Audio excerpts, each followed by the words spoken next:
നോക്കാം.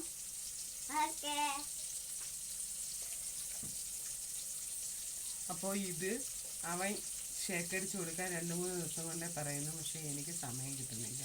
അതിൻ്റെ ദേഷ്യമാണ് ഇപ്പം കണ്ടത്. അപ്പോൾ നമുക്കിത് കട്ട് ചെയ്ത് നോക്കാം.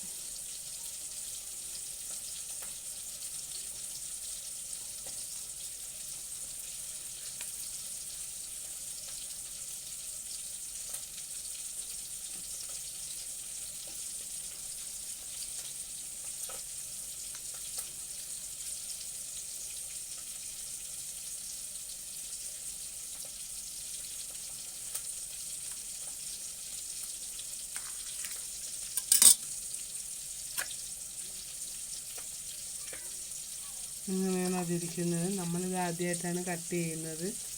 അപ്പോൾ ഇതൊരു പുതിയ എക്സ്പീരിയൻസ് ആയിരുന്നു കേട്ടോ.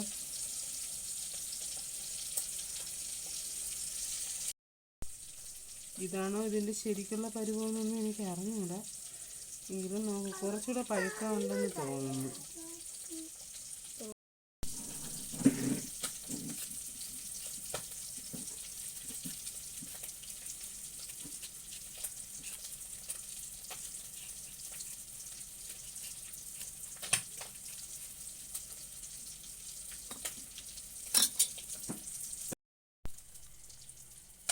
അപ്പോൾ ഗൈസ്, ഇത് പച്ചയായിരുന്നു. അവക്കാട വാങ്ങിച്ചത് ഫ്ലോപ്പായി പോയിരിക്കുന്നു. ഷേക്ക് അടിക്കാനും പറ്റില്ല, ഒന്നിനും. ഇതിന് പച്ച കൊണ്ട് എന്തൊരു ചെയ്യുമെന്ന് എനിക്ക് അറിഞ്ഞുകൂടാ.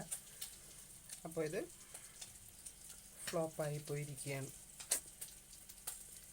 അവൻ ഒരുപാട് ആഗ്രഹിച്ചായിരുന്നു കൊണ്ടുവന്നത്, പക്ഷേ ഫ്ലോപ്പായിപ്പോയി.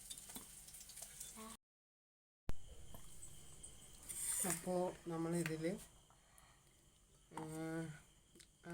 അവക്കാഡോനെ എടുത്ത് കുറച്ച്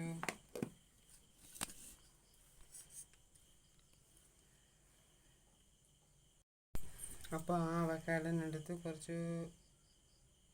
കുറച്ചെടുത്ത് അതിൽ നിന്ന് പകുതി എടുത്ത് മിക്സിയിലിട്ട് അടിച്ച് ഒരു വാഴപ്പഴം ഇട്ട് പഞ്ചസാര ഇട്ട് അടിച്ച് നോക്കുന്നുണ്ട്. അപ്പോൾ ശരിയാകുന്നുണ്ടോ ഇല്ലയോ എന്ന് നമുക്ക് നോക്കാം. ഒരു പൈസ കൊടുത്ത് വാങ്ങിച്ചതല്ലേ, അപ്പോൾ കളയാൻ എനിക്ക് മനസ്സ് വരുന്നില്ല. കുറച്ച് ഐസ്ക്രീം കൂടെ നമുക്ക് ഇടാം. ശരിയാവോ ഇല്ലയെന്ന് എനിക്ക് അറിഞ്ഞൂടാ. ശ്രമിച്ച് നോക്കാം. കാരണം പൈസ കൊടുത്ത് വാങ്ങിച്ചില്ലേ, എനിക്ക് കളയാനൊരു മനസ്സ്.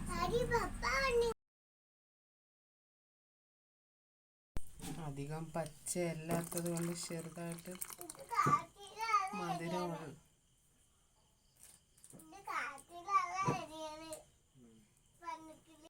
അധികം പച്ചയല്ലാത്തത് കൊണ്ടും ആണ് ഞാൻ ഇതിന് മുതിർന്നത്. എന്തെങ്കിലും കുഴപ്പം പറ്റിയാൽ മൊത്തത്തിൽ ഫ്ലോപ്പ് ആവുന്നതാണ്. എന്തായാലും നമുക്ക് നോക്കാം ഇത് ഫ്ലോപ്പ് ആവോ ഇല്ലയോ എന്നൊക്കെ. അപ്പോൾ നമ്മൾ അടിച്ചിട്ടുണ്ട്. ഇതിപ്പോൾ എങ്ങനെയാണെന്ന് നമുക്കൊന്ന് നോക്കാം.